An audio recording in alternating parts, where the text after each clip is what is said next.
साथियों, बहुजन समाज पार्टी के तत्वाधान में मंडल बस्ती में, जनपद बस्ती में आयोजित चुनावी जनसभा के मुख्य अतिथि बहुजन समाज पार्टी की राष्ट्रीय अध्यक्ष, उत्तर प्रदेश जैसे विशाल राज्य की 4 बार मुख्यमंत्री रही, सर्व समाज के न्याय पसंद लोगों की नेता, परम आदरणीय परम सम्मानित माननीय बहन कुमारी मायावती जी हम सबके बीच में आ चुकी हैं। मैं अपनी तरफ से, मंच के साथियों की तरफ से और इस जनसभा में उपस्थित समस्त लोगों की तरफ से परम आदरणीय परम सम्मानित माननीय बहन जी का बहुत बहुत हार्दिक स्वागत और अभिनंदन करता हूं। और ये चाहता हूं कि हमारे मंच पे उपस्थित लोग और आज इस विशाल जनसभा में आई हुई हमारी माताएं बहनें, हमारे नौजवान साथी, पिता तुल्य बुजुर्ग, मैं सबसे चाहूंगा कि वो अपने अपने स्थान पर खड़े होकर के और दोनों हाथ उठा करके जोरदार ताली बजा करके माननीय बहन जी का स्वागत करने का काम करें।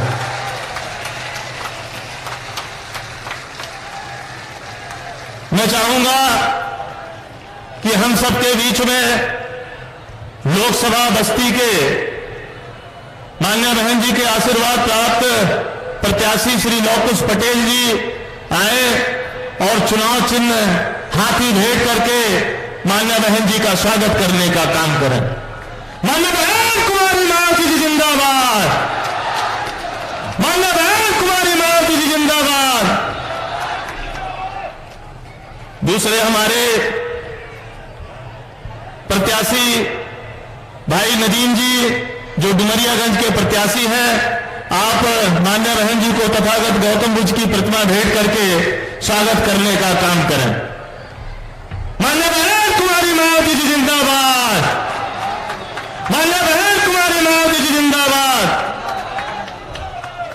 लोकसभा संत कबीर नगर के प्रत्याशी भाई श्री नदीम अशरफ जी और उनके भाई मोहम्मद दानिश जी, आप माननीय बहन जी को तथागत बुद्ध की प्रतिमा भेंट करके स्वागत करने का काम करें। माननीय बहन कुमारी मायावती जी जिंदाबाद, माननीय बहन कुमारी मायावती जी जिंदाबाद, बहुजन समाज पार्टी जिंदाबाद। साथियों,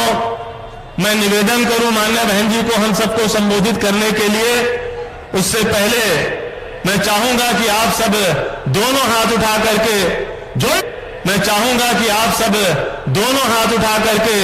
जोरदार नारा लगा करके माननीय बहन जी का स्वागत करने का काम करें। माननीय बहन कुमारी मायावती जी जिंदाबाद,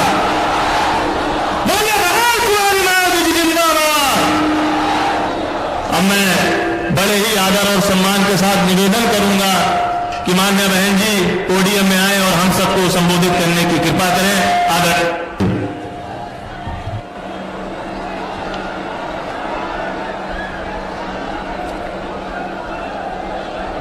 बीएसपी की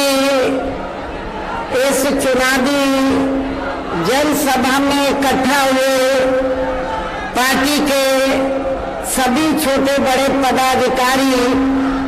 एवं कार्यकर्तागण, आज आप लोग देश में व जहां आपके उत्तर प्रदेश स्टेट में भी लोकसभा के लिए हो रहे आम चुनाव में अपनी पार्टी के उम्मीदवारों के समर्थन में मुझे सुनने के लिए यहाँ इकट्ठा हुए हैं, तो उसके लिए मैं आप सभी लोगों का हार्दिक दिल से आभार प्रकट करती हूँ। वैसे आप लोगों को ये विदित है कि हमारी पार्टी कांग्रेस, बीजेपी व अन्य किसी भी विरोधी पार्टी तथा गठबंधन आदि के साथ मिलकर नहीं, बल्कि अकेले ही अपनी पार्टी के बलबूते पर पूरी तैयारी व दमदारी के साथ ये चुनाव लड़ रही है। इसके साथ ही हमने टिकट बंटवारे के मामले में भी सर्व समाज के लोगों को उचित भागीदारी दी है, जिनको कामयाब बनाने के लिए अपनी पार्टी के लोग पूरे जी जान से लगे हैं। आप लोगों को ये मालूम है कि आपके बस्ती मंडल में मुस्लिम आबादी काफी ज्यादा है, तो मुस्लिम आबादी को ध्यान में रखकर हमने संत कबीर नगर जो लोकसभा की सीट है और डुमरियागंज लोकसभा की सीट से हमने मुस्लिम समाज के कार्यकर्ता को, पार्टी के सिपाही को, कार्यकर्ता को यहाँ से अपना प्रत्याशी बनाया है। और आपके इधर बस्ती लोकसभा की सीट में अति पिछड़े वर्ग का वोट काफी ज्यादा है, इसलिए हमने यहाँ कुर्मी समाज के अपने कार्यकर्ता को यहाँ अपना प्रत्याशी बनाया है।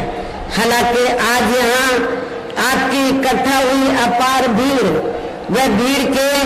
जबरदस्त जोश को भी देखकर अब मुझे भी ये काफी हद तक भरोसा हो गया है कि पिछली बार की तरह इस बार भी आप लोग अपने प्रदेश से या लोकसभा चुनाव में अपनी पार्टी का बेहतर रिजल्ट जरूर लाएंगे। इसके लिए अब मैं आप लोगों का ध्यान कुछ जरूरी बातों की तरफ दिलाना चाहती हूँ और इस संबंध में विशेषकर मैं कांग्रेस, बीजेपी व इनके अन्य सभी सहयोगी दलों के बारे में ये कहना चाहूंगी कि आजादी के बाद शुरू में केंद्र व देश के काफी राज्यों में भी ज्यादातर सत्ता यहाँ कांग्रेस पार्टी के ही खाते में केंद्रित रही है, किंतु इनके अधिकांश मामलों में रही गलत नीतियों एवं गलत कार्य प्रणाली आदि की वजह से फिर इस पार्टी को केंद्र में काफी राज्यों की भी सत्ता से बाहर होना पड़ा है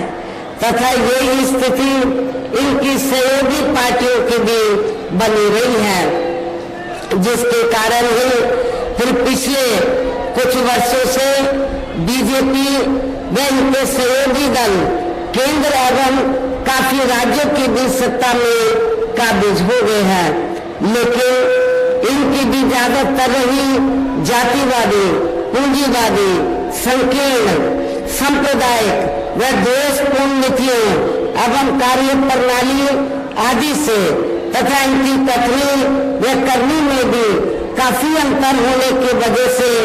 अब ऐसा लगता है इस बार ये पार्टी भी यानी कि भारतीय जनता पार्टी भी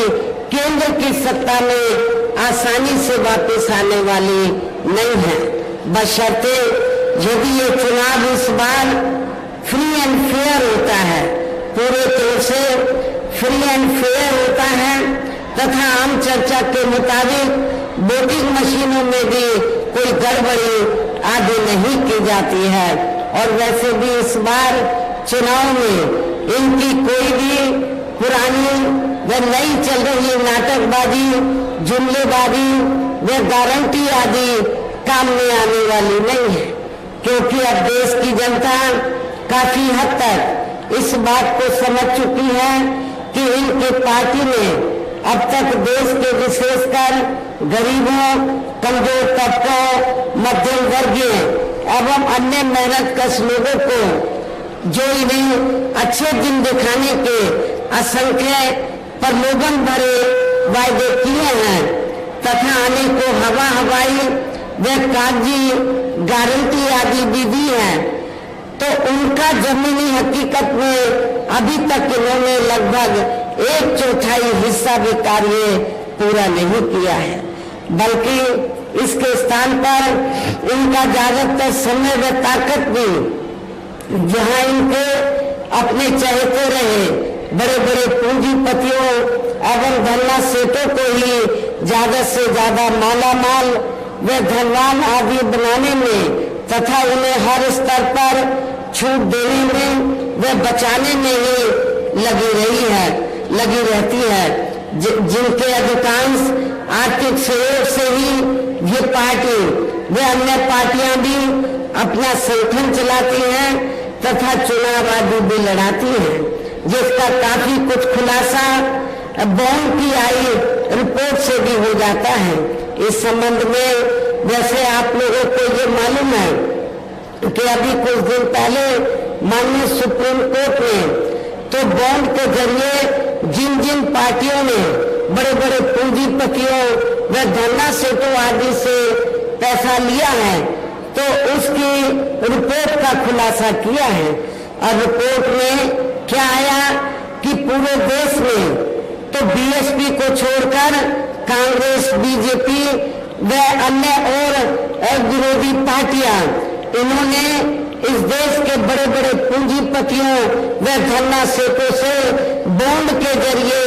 तो अरबों खरबों रुपया अपनी पार्टी के संगठन को चलाने व चुनाव आदि लड़ाने के लिए लिया है। ये रिपोर्ट में आया है। लेकिन बहुजन समाज पार्टी एक ऐसी पार्टी है, रिपोर्ट से ये खुलासा हुआ कि बहुजन समाज पार्टी एक ऐसी पार्टी है जिस पार्टी ने देश के किसी भी छोटे या बड़े पूंजीपति व धरना सेठ से एक भी रुपया अपनी पार्टी के संगठन को चलाने व चुनाव आदि लड़ाने के लिए नहीं लिया है। इसलिए हमारी पार्टी बीएसपी मेंबरशिप के जरिए ही और जन्मदिन के मौके पर थोड़ा थोड़ा धन इकट्ठा करके चुनाव के दौरान भी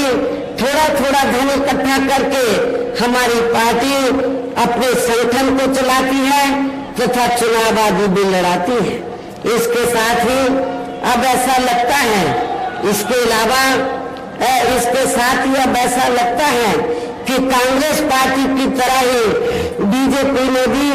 केंद्र की तमाम सरकारी जांच एजेंसियों का ज्यादातर राजनीतिकरण कर दिया है। आप लोगों को मालूम है जब केंद्र में कांग्रेस पावर में होती है तो वो सरकारी जांच एजेंसियों का दुरुपयोग करती है, राजनीतिकरण करती है, और जब बीजेपी पावर में आती है तो बीजेपी भी सरकारी जांच एजेंसियों का ज्यादातर दुरुपयोग करती है, राजनीतिकरण करती है। ये मैं समझती हूँ ठीक नहीं है। इसके अलावा देश के किसान वर्ग भी वर्तमान बीजेपी की सरकार में शुरू से ही अपनी विभिन्न समस्याओं को लेकर काफी ज्यादा दुखी व परेशान रहे हैं और अभी भी हैं। जबकि यूपी में 4 बार हमारी पार्टी की रही सरकार ने इनके हितों का भी हर स्तर पर विशेष ध्यान रखा है। और इतना ही नहीं, आप लोगों को ये भी मालूम है हमारी पार्टी ने अपनी चारों हुकूमतों के दौरान तो किसानों को समय से हमने खेती करने के लिए सस्ते साधन उपलब्ध कराए हैं और उनकी फसल का भी समय से हमने उचित दाम दिया है, जो अब आपको किसी भी पार्टी की सरकार में या मिलता हुआ नजर नहीं आ रहा है। इतना ही नहीं बल्कि केंद्र में पूर्व की रही कांग्रेसी सरकार की तरह ही वर्तमान भाजपा सरकार में भी इनकी जातिवादी, हीन, सांप्रदायिक एवं पूंजीवादी सोच व नीतियों के चलते ही पूरे देश में सर्व समाज में से खासकर गरीबों, दलितों, आदिवासियों, पिछड़े वर्गों, मुस्लिम एवं अन्य धार्मिक अल्पसंख्यक समाज के लोगों का भी पूर्ण रूप से विकास व उत्थान आदि नहीं हो सका है। और इस संदर्भ में जैसे आप लोगों को ये मालूम है कि पूरे देश में यहाँ दलितों, आदिवासियों एवं अन्य पिछड़े वर्गों का सरकारी नौकरियों में वर्षों से अधूरा पड़ा आरक्षण का कोटा भी अभी तक पूरा नहीं भरा गया है। विशेषकर एससी व एसटी वर्गों के सरकारी कर्मचारियों का पदोन्नति में आरक्षण भी अब काफी हद तक प्रभावहीन बना दिया गया है। और आप लोगों को ये मालूम है जब समाजवादी पार्टी सत्ता में थी तो समाजवादी पार्टी ने इन वर्गों के कर्मचारियों का पदोन्नति में आरक्षण बिल्कुल ही समाप्त कर दिया था, खत्म कर दिया था। तो क्या आप लोग दलित और आदिवासी लोग क्या आप लोग ऐसी समाजवादी पार्टी को वोट देंगे? मैं समझती हूँ कि आप लोग बिल्कुल भी ऐसी पार्टी को माफ नहीं करेंगे, वोट नहीं देंगे। साथ ही केंद्र व राज्यों में भी विरोधी पार्टियों की रही सरकारों में इन सभी वर्गों को प्राइवेट सेक्टर में आरक्षण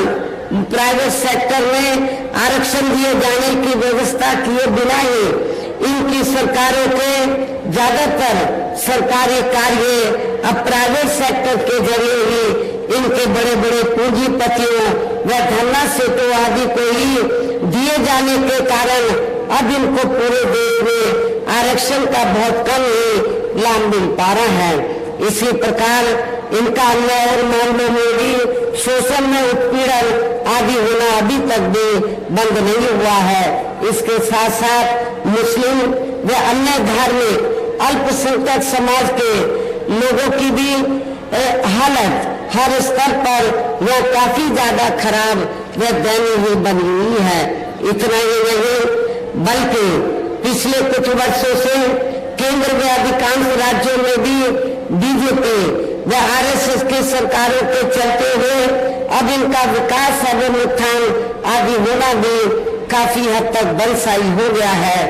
आए दिन इन पर खासकर हिंदुत्व की आड़ में हो रही जुल्म जाति भी यह काफी ज्यादा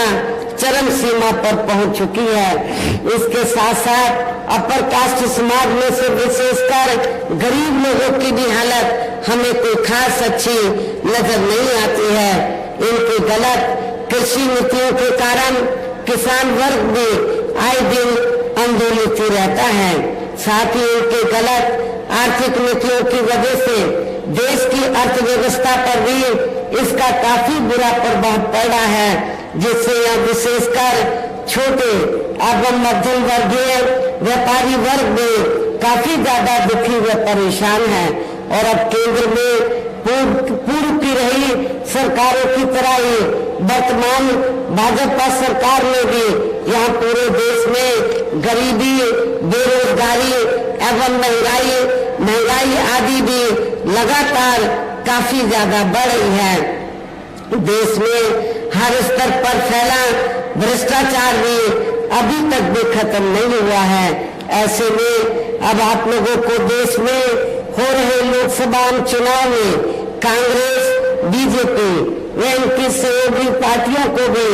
केंद्र की सत्ता में आने से जरूर रोकना है। जिनकी गलत नीतियों व गलत कार्य प्रणाली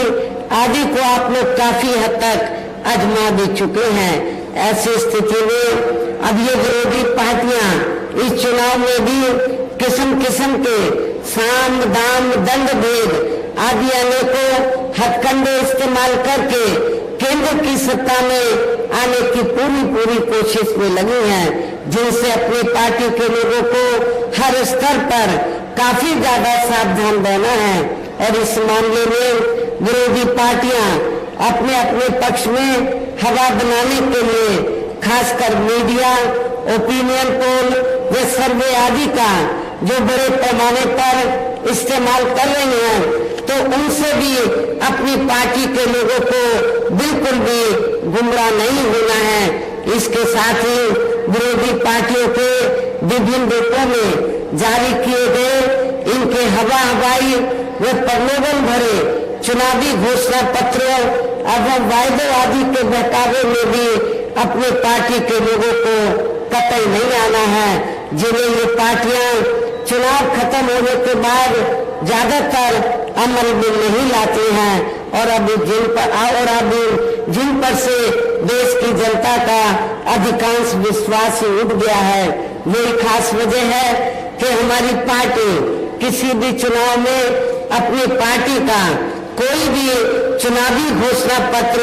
आदि जारी नहीं करती है। वैसे भी हमारी पार्टी किसी भी चुनाव में कहने में बहुत कम बल्कि कार्य करके दिखाने में ही ज्यादा विश्वास रखती है। और इस बात का सबसे बड़ा सबूत ये है कि उत्तर प्रदेश में 4 बार हमारी पार्टी के नेतृत्व में रही सरकार ने चुनाव में अपनी पार्टी के बिना कोई जारी किए गए चुनावी घोषणा पत्र के ही प्रदेश व आम जनहित में काफी कुछ ऐतिहासिक कार्य करके दिखाए हैं, जिनके अब देश में अधिकांश पार्टियों की सरकारें काफी नकल भी कर रही हैं। जबकि इस मामले में हमारी पार्टी का ये कहना है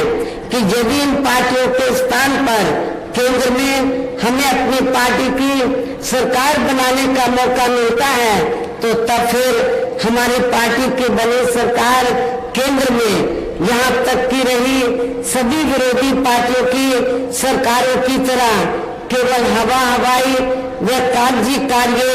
आदि नहीं करेगी, बल्कि उत्तर प्रदेश की तरह ही जमीनी हकीकत में ठोस कार्य करके दिखाएगी। और इस संदर्भ में खासकर मैं ये कहना चाहूंगी, केंद्र द्वारा देश में पिछले कुछ समय से अति गरीब परिवारों को अस्थायी तौर पर फ्री में जो थोड़ी सी खाद्य सामग्री दी जा रही है, तो उससे इनका स्थायी तौर पर भला होने वाला नहीं है। लेकिन आप लोगों को ये भी मालूम है कि इसके बदले में जब कोई छोटा चुनाव हो या बड़ा चुनाव हो तो इसके बदले में तब फिर बीजेपी व आरएसएस के लोग ये कहते हैं कि बीजेपी की सरकार ने आपको फ्री में राशन दिया है, इसलिए आपको बीजेपी को वोट देना चाहिए। ये बिल्कुल गलत है, इसमें रत्ती भर भी सच्चाई नहीं है। क्योंकि इस संदर्भ में मैं आप लोगों को ये अवगत कराना चाहती हूँ कि पूरे देश में जो गरीब लोगों को थोड़ा सा जो फ्री में राशन दिया जा रहा है, तो ये कोई बीजेपी या आरएसएस के लोग नहीं दे रहे हैं, बल्कि पूरे देश की जनता जो विभिन्न रूपों में केंद्र की सरकार को टैक्स देती है और टैक्स के जरिए जो सरकार के पास जनता का पैसा जाता है, उस पैसे से आप लोग फ्री में राशन आपको दिया जा रहा है। ये कोई किसी की मेहरबानी नहीं है। और वैसे भी आपकी ये जटिल समस्या, जो गरीब लोगों की ये जटिल समस्या है, देश में हर हाथ को काम देने से केवल दूर हो सकती है, जिसकी तरफ हमारी पार्टी की बनी सरकार विशेष ध्यान देगी। साथ ही देश में पिछले काफी वर्षों से आए दिन बढ़ रही गरीबी, बेरोजगारी व महंगाई आदि से भी जनता बहुत ज्यादा दुखी व परेशान है, जिसे भी आर्थिक नीतियों में तब्दीली करके जरूर दूर किया जाएगा। धर्म की भी आड़ में पिछले कुछ वर्षों से खासकर मुस्लिम समाज के लोगों का देश की भावना से जो उनका काफी ज्यादा शोषण व उत्पीड़न आदि किया जा रहा है, तो उसे भी जरूर रोका जाएगा। और ये सब हमने अपने यूपी की रही सरकार में काफी कुछ करके भी दिखाया है। इसके अलावा हमने यूपी में सर्व समाज में से गरीब एवं बेरोजगार लोगों को बेरोजगारी भत्ता आदि न देकर उन्हें बड़ी तादाद में रोटी रोजी के साधन भी उपलब्ध कराए हैं, जो अब ये कार्य भी अधिकांश ठंडे पड़े हैं, जिनको फिर केंद्र में बीएसपी की सरकार बनने पर प्राथमिकता दी जाएगी। कहने का तात्पर्य ये है, देश में इस समय हो रहे लोकसभा चुनाव में विरोधी पार्टियों के जारी किए गए उनके हवाई व प्रलोभन भरे चुनावी घोषणा पत्रों आदि के बहकावे में अब यहाँ खासकर देश के अति गरीबों, मजदूरों, बेरोजगारों एवं अन्य मेहनतकश लोगों को बिल्कुल भी नहीं आना है। और अभी ने ऐसी सभी विरोधी पार्टियों को हर हालत में केंद्र की सत्ता में आने से जरूर रोकना है, जिनके कथने व करने में काफी अंतर रहा है तथा जिन्हें ये लोग वर्षों से आजमा भी चुके हैं। ऐसे में अब मेरा यही कहना है कि आप लोगों को अपने खुद के व अपने प्रदेश क्षेत्र एवं देश के भी हित में अपने वोटों को या कांग्रेस, बीजेपी व अन्य विरोधी पार्टियों को न देकर केवल अपनी एकमात्र हितैषी पार्टी बहुजन समाज पार्टी को ही देना है, जो ये पार्टी उत्तर प्रदेश की तरह ही केंद्र में भी अपनी पार्टी की सरकार बनने पर फिर पूरे देश में यह अपनी पार्टी के सर्वजन हिताय व सर्वजन सुखाय की नीतियों पर आधारित सरकार चलाएगी। इसके साथ साथ केंद्र से जुड़ी आपके क्षेत्र की जो भी स्थानीय समस्याएं होगी तो उन्हें भी फिर दूर करने का हर संभव पूरा प्रयास किया जाएगा। साथ ही यहाँ गरीबों, मजदूरों, बेरोजगारों, कर्मचारियों, किसानों, छोटे व्यापारियों एवं अन्य मेहनतकश लोगों के हितों का भी विशेष ध्यान रखा जाएगा। सर्व समाज में से खासकर दलितों, आदिवासियों, पिछड़े वर्गों, मुस्लिम व अन्य धार्मिक अल्पसंख्यक समाज के लोगों के विकास एवं उत्थान के साथ साथ हर स्तर पर उनकी सुरक्षा आदि के लिए भी जरूरी कदम उठाए जाएंगे और तभी फिर यहाँ वास्तव में अपने देश के महान संतों, गुरुओं व महापुरुषों ने भी विशेषकर महात्मा ज्योतिबा फूले, श्री छत्रपति शाहू जी महाराज, श्री नारायणा गुरु, बाबा साहब डॉक्टर भीमराव अम्बेडकर एवं मान्यवर श्री कांशीराम जी आदि का अधूरा रहा सपना जरूर साकार हो सकता है, जिनको यूपी में हमारी पार्टी की रही सरकार द्वारा हर स्तर पर पूरा आदर सम्मान दिया गया है। इन्हीं खास बातों के साथ ही अब मेरा देश व आपके स्टेट के भी हित में, आपके क्षेत्र के भी हित में ये कहना है कि हमारी पार्टी ने यहाँ जिनको भी आपके बस्ती मंडल में यहाँ जिनको भी लोकसभा के लिए चुनाव के मैदान में उतारा है, जो आपके सामने मंच पर भी मौजूद हैं, तो उन्हें आपको जरूर कामयाब बनाना है, जिसके लिए यहाँ पार्टी के सभी स्तर के छोटे बड़े पदाधिकारी अब वो कार्यकर्तागण पूरे जी जान से लगे हैं। जिसके लिए हमारी पार्टी के सभी स्तर के छोटे बड़े कार्यकर्ता व पदाधिकारीगण पूरे दिल जान से लगे हैं। और अब मैं अंत में मेरा यही कहना है कि आप लोगों को वोट पड़ने वाले दिन यहाँ बीएसपी के अपने सभी लोकसभा उम्मीदवारों को अर्थात बस्ती लोकसभा की सीट से हमने सभी श्री लवकुश पटेल को, आपके नौजवान साथी को चुनाव के मैदान में उतारा है। डुमरियागंज लोकसभा की सीट से हमने मोहम्मद नदीम मिर्जा को हमने टिकट दिया है। संत कबीर नगर लोकसभा की सीट से हमने सैयद नदीम अशरफ को चुनाव के मैदान में उतारा है। मेरी आप लोगों को से यही कहना है कि आप लोगों को बहुजन समाज पार्टी के इन तीनों प्रत्याशियों को बीएसपी का जो चुनाव चिन्ह हाथी है, हाथी चुनाव चिन्ह के सामने वाले बटन को दबाकर इनको भारी वोटों के अंतर से जरूर कामयाब बनाना है, जिताना है। इस खास अपील के साथ ही अब मैं अपनी बात यही समाप्त करती हूँ। जय भीम, जय भारत।